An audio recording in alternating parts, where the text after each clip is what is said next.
They have decided to announce the 5th runner-up. The 5th runner-up is Edu!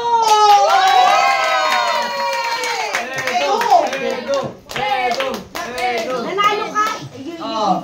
No worries. Borma! Sino ako ba? Dito ka, 5th eh. Dito ka, 5th. Sino ako ba? Dito, 5th. Dito, yan. Alright!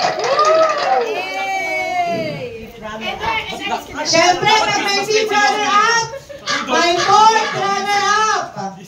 And the 4th runner-up goes to... Ano na? Sino? Enzo!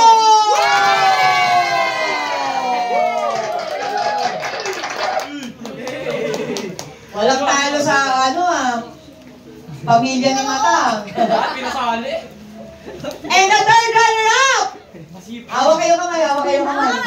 The 3rd runner-up will receive 800 pesos!